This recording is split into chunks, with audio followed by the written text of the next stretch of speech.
Greetings and blessings on your Faith Day, Red Deer Catholic. I was privileged to be with a small group of you just over a year ago in Red Deer.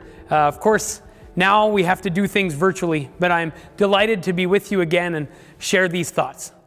There is a way of thinking, not uncommon today, that would have us believe that a clear and rooted cultural or religious identity somehow limits our ability to be open to others who are not like us. According to this way of thinking, the way to be welcoming, open, and hospitable is to downplay or ignore our own convictions, values, and highest ideals. Social harmony requires, we're told, that such things be kept private. Strong convictions are to be avoided in polite company. And so we are warned, for example, not to discuss matters like religion or politics, in case our views offend those with other convictions. It is better to aim for the lowest common denominator and emphasize what we share. No one is likely to win any arguments about such contentious matters in any case. Should we not avoid them for the sake of keeping the peace? Isn't the really important thing, after all, just being nice? According to some voices, Pope Francis seems to have accepted this notion. And so, while many hail Francis's openness, his culture of encounter, his emphasis on dialogue, others believe that such openness comes at the cost of a strongly affirmed Catholic identity. To this group, Francis has abandoned the preaching of the gospel of Jesus Christ for a stripped-down version of Catholicism that is little more than secular humanism with some religious trappings. And so we see, among many of Francis's loudest critics, a kind of doubling down on traditional markers of Catholic identity paired with suspicion or even outright rejection of notions like dialogue and encounter. If the secular world thinks that openness and hospitality to others is in a zero-sum game with a strongly rooted identity, Francis's Catholic critics heartily agree. The only difference is that while the secular world asks us to choose openness and reject identity, this group opts for identity and rejects openness. Why does this matter for Catholic schools and Catholic teachers? Because you are on the front lines of the Church's encounter with the broader culture. Catholic schools are not little Catholic bubbles where everyone thinks alike, feels alike, and believes alike, where everyone agrees, where everyone's sense of identity perfectly overlaps with everyone else's. Even if everyone in the school were Catholic, there would still be a healthy and fruitful diversity. The history of the Church is, in many ways, a history of diversity and unity. Diversity of cultures, languages, social classes, even diversity of religious charisms and theological styles, all under one Lord, with one faith and one baptism. But the diversity of Catholic schools is, in a way, even broader, because Catholic schools have rarely been limited to Catholics alone. When Mother Teresa first arrived in Calcutta, she started teaching school informally, in the streets. She did not do this because the Catholic children of Calcutta needed an education. There weren't any Catholic children in Calcutta to speak of. She did it because it is an act of charity to teach. She did not teach them because they were Catholic, but because she was Catholic. Indeed, in India to this day, Catholic schools educate far more non-Catholic students than Catholic ones. The same is true in Japan and a handful of other countries where Catholics make up a small minority of the population. In Red Deer, like in other publicly funded Catholic schools across Canada, most of your students and teachers will be Catholic, but a sizable minority will not be. This means that the question of the relationship between hospitality and Catholic identity is a question that you are answering day in and day out, whether you realize it or not. It would not be surprising if differing approaches to this question showed up in staff room discussions, or debates, or arguments. If we have unwittingly accepted the idea that hospitality and openness to others needs to be balanced against Catholic identity, such debates are a near certainty. In his latest encyclical, an encyclical is just a letter to the wide public, Fratelli, Tutti, on human fraternity and social friendship, Pope Francis is teaching us something very important about the relationship between our Catholic identity and our openness to encountering others. We will return to this, but first, in order to help us understand what he has to say and to apply it very concretely to our work as Catholic teachers, I want us to look more deeply at one place where the question of openness and identity is unavoidable: faith permeation across the curriculum. According to this idea, It is not only religion class where we try to convey the Catholic worldview to our students. Rather, every class should be taught from a Catholic point of view. Music class, language arts, health, social studies, science, history, phys ed, yes, even math. Now, this raises some questions. First of all, does this even make sense? What can it mean to teach every subject from a Catholic point of view? We can imagine, perhaps, adding some Catholic content to classes like language arts or music. We can read Catholic novels and poems, sing Catholic chorales and cantatas. But can we teach non-Catholic literature from a Catholic point of view? Or grammar? We can imagine, I suppose, teaching a little about important Catholic scientists like Father Georges Lemaitre, the Belgian priest who first theorized what we know today as the Big Bang. But can we teach science itself from a Catholic point of view? And surely math is just math, right? Well, we can't answer each of these questions here. I'm writing a book right now, Making Every Class Catholic, to really give these questions the time they deserve. But can I say a word or two about math on the premise that if even math can be taught from a Catholic point of view, anything can be taught from a Catholic point of view? Okay. Have you ever thought about what kind of a thing a number is? In a way, it's not really a thing at all. The number 6, for instance, it's not a thing like an orange or a puppy dog. You can't ever point to it or put it in your pocket. You can't smell it or taste it. There aren't tall 6s and short 6s, yellow 6s and blue 6s. A 6 is not made of matter. We can represent it with a shape written on paper or carved in stone that we all agree means 6, but we know that that shape is not itself 6. We know that another shape might have suited just as well. But if a number is not a material thing, what does that say about reality? Is a number real? And I don't mean this in terms of the mathematical definitions of real and unreal numbers, but in the plainer, more everyday way of speaking. That is, do numbers really exist? If they do, then immaterial things exist, even if it is obvious that they exist in a different way than material things. Now, there are at least a couple ways we could answer this question. We could say, on the one hand, the numbers are not real. We could say that they're just something we made up in our heads in order to be able to do useful things with material reality, which is, in fact, the only real thing.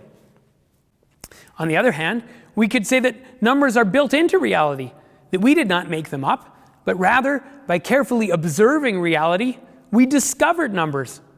That is, by paying attention to material reality with our senses, we could discern a deeper truth about a reality beyond the material with our minds. I hope it is clear that one of these attitudes towards numbers is Catholic and one is not. Moreover, I hope this example prompts you to think about how your own understanding of the subjects you teach has been fully informed by our Catholic faith. But there is, in fact, a third way to answer this question. And it is a slippery beast because it is an answer pretending not to be an answer. It goes like this. Some people believe that numbers are just something humans made up, and other people believe that numbers are something humans discovered in the nature of reality. But none of that matters either way. People can believe whatever they like about reality in their own hearts and minds, as long as they keep it to themselves and don't make trouble about it. The only important thing is that students learn how to do things, like balance the books, or calculate the weight that a given bridge can support. In its way, this answer is more dangerous than the other non-Catholic answer we saw above. That first answer, that numbers are something we just made up in our heads, is at least honest about what it claims. And so we can evaluate it honestly and then agree or disagree with it. But this third answer tries to avoid our rational inquiry altogether by camouflaging itself as a non-answer. This answer that is pretending not to be an answer imagines itself to be neutral. But saying that a question is irrelevant is not actually a neutral thing to say. And saying that what some people believe is not really important is, in fact, a very strong claim about what matters and what doesn't. And anyone who has ever had a serious conviction dismissed as irrelevant knows very well that the person doing the dismissing is far from neutral. I want us to pause to remember this basic idea, because it will be important when we look at what Pope Francis has to say about identity and hospitality in Fratelli Tutti. There is no neutral. There is no neutral. And anyone pretending to be neutral is making a dishonest move to neutralize your position while surreptitiously asserting that their position is beyond question. But let's finish with math, shall we? A Catholic math class does not start from the premise that humans made up numbers because they're useful. And it doesn't start from the premise that it doesn't matter what you think about the reality of numbers as long as you can make them work properly. No, it starts from the premise that, as we hear in the Old Testament book of wisdom, God has arranged all things by measure and number and weight. Or, as Galileo, who despite his troubles remained a faithful Catholic his whole life, is reported to have said, "Mathematics is the language in which God has written the universe." These quotes, and you could find others too, should be on the wall of every Catholic math teacher's classroom. More could be said, but today's talk is not about permeating math class. If you'd like to know more about some other classes, I have a talk on YouTube.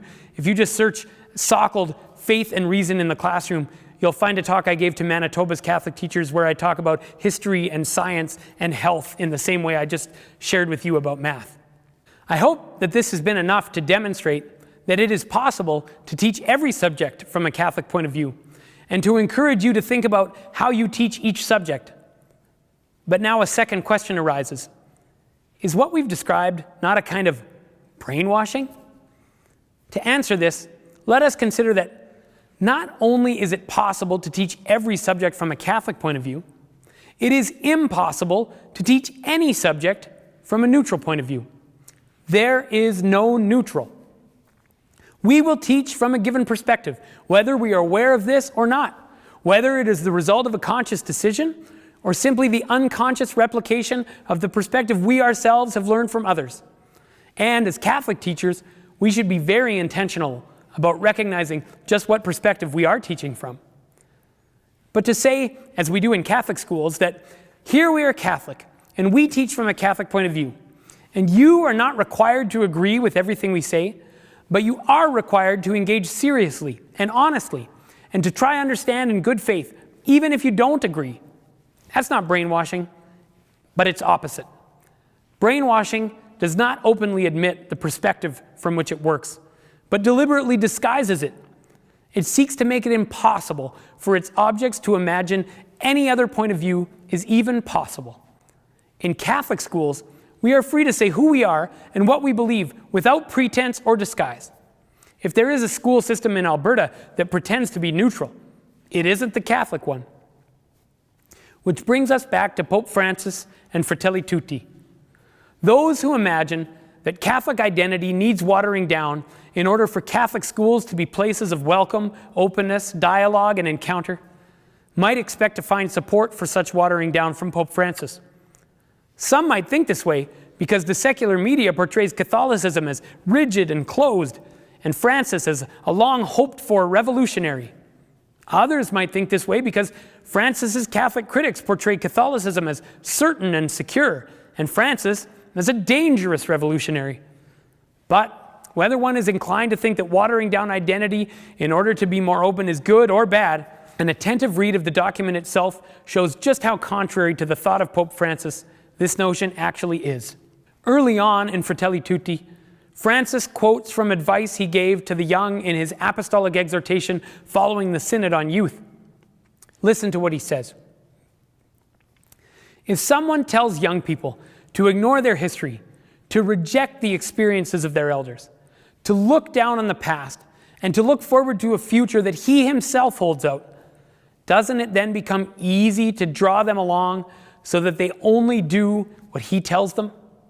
He needs the young to be shallow, uprooted, and distrustful, so that they can trust only in his promises and act according to his plans. That is how various ideologies operate.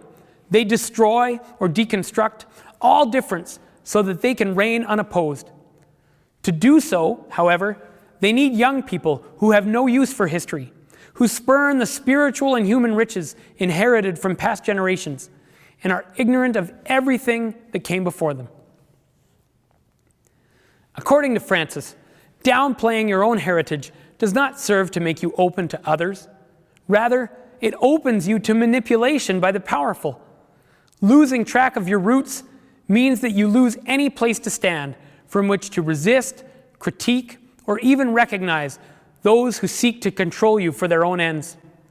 And so we might ask ourselves, who benefits if our young people become, as Francis says, shallow, uprooted, and distrustful? We might even ask ourselves if we have lost track of our own roots and to what degree we ourselves may have become shallow, uprooted, and distrustful. If we want to pass our heritage on to our students, we need to get a firm hold on it for ourselves. We will either be agents of giving our students their heritage or of withholding it from them. Ideologies, says Francis, deconstruct everything so that they can reign unopposed. Have you ever noticed that much of what passes for critical thinking today, in schools or in society at large, is basically deconstruction? Even if some Catholic schools are a happy exception here, as a culture, we rarely teach logic or philosophy that can build up.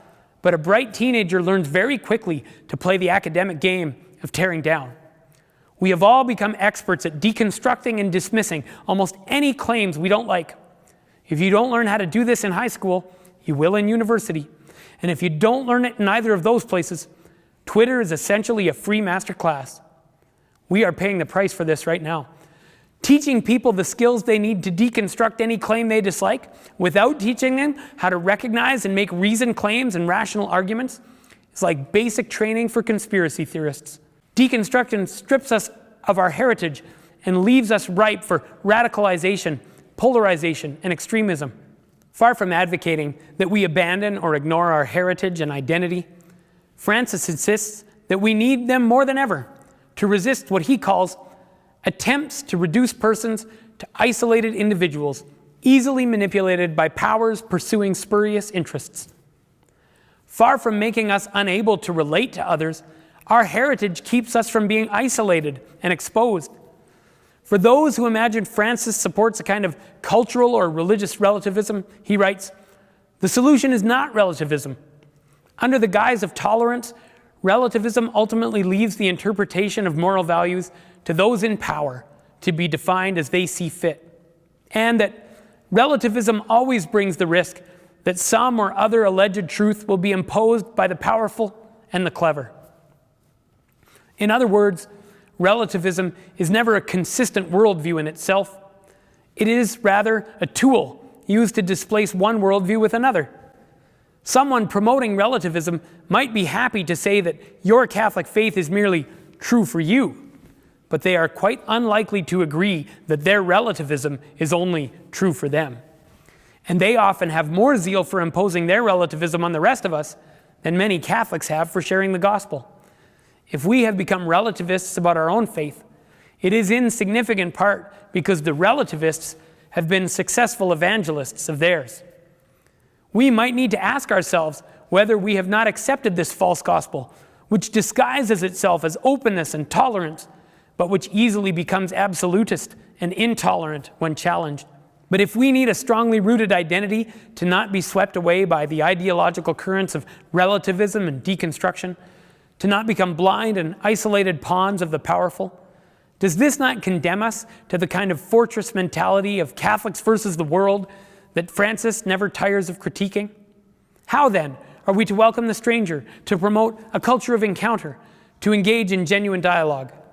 Francis writes, the solution is not an openness that spurns its own richness. There can be no dialogue with others without a sense of our own identity. I cannot truly encounter another unless I stand on firm foundations. For it is on the basis of these that I can accept the gift the other brings and in turn offer an authentic gift of my own. I can welcome others who are different and value the unique contribution they have to make only if I am firmly rooted in my own people and culture. Our identity is not the opposite of our openness to others, but the basis of any possibility for it. The funny thing is that we already know this about those who are not like us. We do not ask our Muslim or our evangelical or our secular neighbors to be less themselves in order to be in relationship with us. We know that any relationship built on such dissembling and self-censure would be less solid and more superficial. So why should we believe that we need to hide our true selves to be in relation with those who are different from us? What Francis is saying here about cultural and religious identity applies to all of life. I cannot be a good husband to my wife. I cannot open myself to her and receive who she is if I do not have any solid sense of my own self. I cannot be a good parent to my child, or child to my parent, or employee to my boss, or boss to my employee, or teacher to my students, if I do not know who I am. If we are in a relationship where we cannot be ourselves, that relationship is not healthy. It might even be abusive.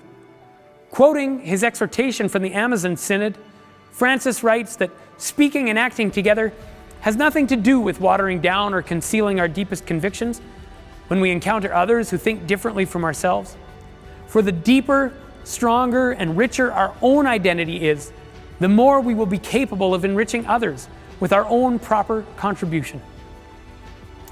There is no neutral. If our Catholic schools are to contribute to the common good in our society, and if they are to welcome, encounter, and dialogue with those who seek to join us, they will not do so by watering down Catholic identity. That would only weaken our impact and trivialize our relationships. Teachers, we need you to know and value your Catholic identity if our schools are to be places of genuine encounter and hospitality, and not one more outpost of a relativistic culture that welcomes all only if they agree to water down their own heritage and deepest convictions. Jesus told his followers that we are the light of the world. True hospitality is not putting that light under a bushel basket, but letting it shine for all to see. God bless you.